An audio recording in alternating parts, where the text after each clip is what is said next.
So I'm going to stop there and ask you now if there's any questions you'd like to ask me.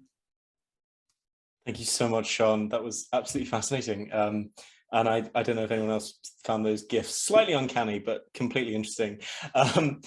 Audience, there are already some brilliant questions coming in, so please keep sending them in. Just one very quick one from me, Sian, to get things rolling, which is, there's a fascinating chapter in the book about the gendered heart. You speak both about the biological and the societal issues there, and you speak briefly about intersectional things as well, race and location and things. Could you just briefly talk about some takeaways on the gendered heart, please? Women do very badly in terms of heart disease and often get underdiagnosed. And I go in the book into all the spurious reasons why doctors say that they can't diagnose it. But one really interesting study showed that, this is where big data comes in. There was about something like 1.3 million heart attacks were analysed for the data from this.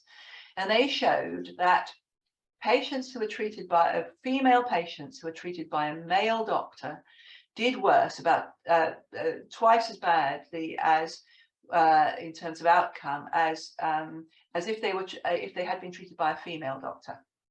And if they had seen many women, they got better over time. If they had female doctors in the team did better, and the male doctor started to do better at diagnosing the women.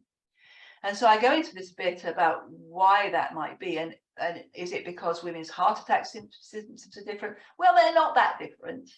And is it because the heart disease is unexpected? They're not expecting to see heart disease women? Well, it's not that unexpected, you know, it's really, really not. But what seems to be, it's that the women are often not believed. There's a great book about this, another book all about it by Alison McGregor, and it's when women protest, when women complain about pain, they kind of seem to be a bit emotional, especially if they're from a culture that expresses things very emotionally.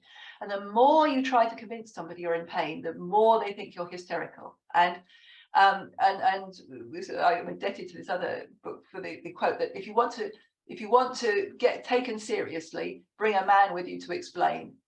And it's also not just how whether you are female, it's how female you are, because you could go online and do a test. People are not, they're not sort of one thing or another. We're mostly in between. I'm pretty much equal, slightly more male possibly, and anyone who knows me might not be too surprised. But anyway, it wasn't how whether you were female or not. It was how gendered your behaviour was, how gendered you were perceived. So men and women who were on the female part of the gender scheme, they were the ones that did worse. So that's a sort of in a nutshell there. That's very bleak. And of course, overlapping onto that, you have class and you have race, you know, the trope of the angry black woman and the sort of the, oh, you're not cultured enough to understand what's going on in your own body type thing. So fascinating and sort of insight into that chapter. I do highly recommend the book, everyone. Just one more question for me, and then we'll get on to these brilliant Q&A questions, which is, you spoke about the diet and the exercise as a tip for the healthy heart. In terms of lifestyle outside of that, obviously sex, drugs and rock and roll aside, should we live a life filled with excitement, and or is the research that actually living a more boring life is better for your heart? Is there anything there? Well, it's still quite rare, and if I can take an example of exercise, you know, if you have very extreme exercise, then that can damage your heart, but it has to be very extreme. And so exercise mostly is very good for you. So your exercise, your heart, you pump up your heart, you test it, you stretch it, and what happens then is your heart, when you're at rest, your heart is much healthier. It beats more slowly and more efficiently. And so actually the exercise has made your heart work better. So the extremes obviously are bad, but those are extremes. So I think, no, don't, really don't go to Alton Towers. It's absolutely fine. And lots of breakups are fine, right? Lots of okay, so some brilliant audience questions coming in. Leaning towards the man-woman differences there. An anonymous attendee asks, how does ovary removal and estrogen loss from a hysterectomy affect the heart, especially someone with heart disease? Are there hormonal things to consider here? It's been a bit difficult with hormonal. I mean, if you're talking about the ovary removal, you're talking about probably an early menopause. And I try to go through in the book that there's a lot of argument about the HRT, the hormone replacement therapy, because there was a big clinical trial that seemed to say that it was actually didn't help your heart, but it was going to give you more breast cancer. And I think that that's quite an old-fashioned way of looking at it. And it's true that the risk is slightly increased, but only as much as having a couple of drinks, less than the being overweight, in fact, for breast cancer. And is when you've lost hormones that's fresh, so either early menopause or something like that, sort of surgical menopause in a sense, then the HRT is good, and you shouldn't worry about taking HRT. That's very helpful, thank you. I hope that answers your question, anonymous attendee. Someone has asked, Asad has asked, what advice do you have for someone who feels emotional damage or stress caused by a heart attack, especially in his case, someone who is healthy and in good shape up until that point? Do you have any sort of advice on recovery there? I mean, you must. So in terms of recovering from a heart attack, I think there's a very good cardiac rehabilitation. I think the advice is not to be frightened of doing things. Exercise is good. Again, you might want to leave the extreme exercise for a while, but certainly, definitely, lots of studies show that in heart disease people, that's better. In fact, I think the statistic is that somebody with heart disease who exercises does somebody better than without that heart disease that doesn't exercise. So yeah, and so exercise, sex, great, yeah, all good. That's good news to hear. So there's a couple of questions about things like misconceptions and myths that you've run into. Carlos asks, what's the biggest myth, especially when it comes to diets?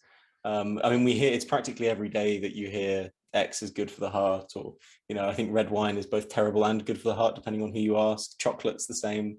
Mm-hmm. Are there any things that really annoy you that you hear repeated over and over again?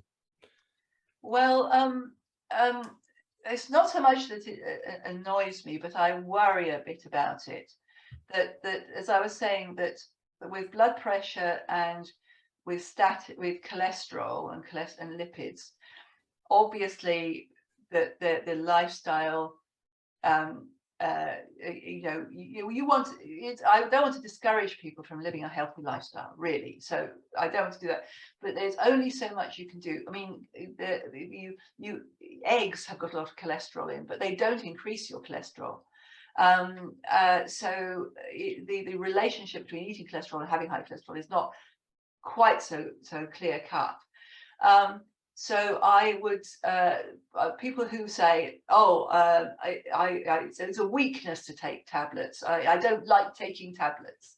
I spend a lot of time, trying to get these tablets to work. So, it annoys me. And there's only so much you can do if you've got really severe heart hypertension or your cholesterol is rising.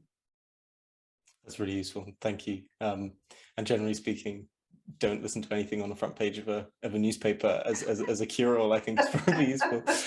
Naming no names, yes.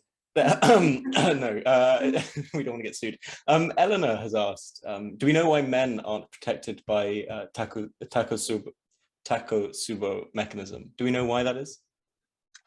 Well, I've got lots of theories, but I have to say there's a warning now. This is just what I think. So rather than having any evidence, I think that women are more protected, and I think one of the reasons might be, well, certainly estrogen. Certainly, it's to do with estrogen. That's very clear, and I think it's because because labour and birth are such a stress, such a huge stress. You know, you're doing this really hard work for days. Sometimes you're very emotional stress too. And so if you didn't have something to protect your heart, it could be quite dangerous. And so I think that women have more of this, but just for that. And you'd think, if you're thinking about evolution, you'd think there'd be a quite strong pressure around the time of labour and birth about evolution so that you would adapt to that. That's my theory. But I think maybe that they're not, certainly the male animals are protected from this. I think it's just a question of degree. And you often see, people will often say, for example, I thought I was having a heart attack. My goodness, I felt terrible. I thought I was having but then I felt all right the next day. You know, I had this really terrible shock. I thought I was having a heart attack. I felt all right, and so it probably wasn't then. And it may be that that's what's happening to them. Wow, terrifying. So Simon asks, and you mentioned briefly at the end, but I'm curious to push it further, which is, it sounds like an incredibly evolving field. And Simon asks, what excites you the most in terms of research coming up? Do you have any predictions for what will be next? So the British Heart Foundation have just given out this sort of thing called the Big Beat Challenge, and they've given £30 million to a group in Oxford. But they've got collaborators all around the world, so it's not just Oxford, to try to prevent inherited heart conditions. So fix them once you can do the thing where you do prenatal genetic testing, and then you have to have an abortion. Then that's a terrible thing to have to think about. And so to try to fix this once you're born, and so there are lots of ways you can do this, but there's, as I've told you, there's testing out your heart cells for drugs that might help you, and that's been done. There's gene therapy, and I was involved in some gene therapy trials. They didn't work very well. The heart's really difficult to deal with, but they're getting better and better. So that idea that you might be able to very specifically edit a gene so that you can get rid of that mutation, that's probably the most exciting thing. And fingers crossed that it works. There are lots of questions about very specific diets and cooking oil, etc. But just more broadly, other than eating well and making sure that you're hitting your sort of basal metabolic rate, are there any diets that are particularly good for the heart, the paleo and intermittent fasting and things like that? I think the Mediterranean one's been pretty tried and tested, honestly. Olive oil, lots of fruit and vegetables, perhaps a little wine, but not too much of anything, and just modest and moderate diet, but with all those leafy vegetables. It's been hard to do the proof of how many vegetables a day you need and things like that. It's a bit sort of, you can't drill down quite so easily on that. But fish in your diet, the idea of a processed meat is probably not great. So those things, I think that's a very sensible one. So linking on to the Mediterranean part of that, Matt asks, are there any cultures or ethnic groups that are more susceptible to heart disease or heart attacks? So the indigenous peoples, and this is because of the diabetes, and so if in your recent historical past, there's been a period of starvation, this can very much predispose people born later to diabetes. What happens is, that you have starvation, and your women who are carrying babies, they will leave epigenetic marks. That is, they're little marks on the DNA. They will change the DNA of the fetus. And so it has a kind of thrifty phenotype. That is, it tries to store fat, it tries to store energy and become obese. And so it is all sorts of things. It's your metabolism being low, it's your feeling hungry all the time, it's liking food, all sorts of behavioral and metabolic changes. And those are fine if the baby is born and it's starving in the mother, they have low food, then it's very well prepared. If it comes into our kind of normal society and it can eat what it likes, then it's very, very bad, and it will do worse than people who haven't been starved earlier on. And this can go down generations. So you often find the Aborigines or the American Indians or something like that, who've had just a hard time. In Europe, it's starvation a little bit further in the past, although there was some during the Second World War, and there's some very interesting data from that. But so those people do worse. Fascinating, and I think that gives you a real sense of how the book weaves biology and culture and society and all sorts of things. Very sadly, that is our time, and we're going to have to wrap up. But I found that truly fascinating. I hope you did too, audience. As mentioned, please do go check out the new book, The Exquisite Machine, The New Science of the Heart. And do head over to the How to Academy for more events that we're hosting over the next few months. Sian, thank you so much for your fascinating talk. Thank you, audience, for tuning in. Thanks for having me. Have a lovely great evening. Questions, everybody. Thanks. Thank you, audience. Take care, everyone. Thanks. Stay healthy. Bye-bye.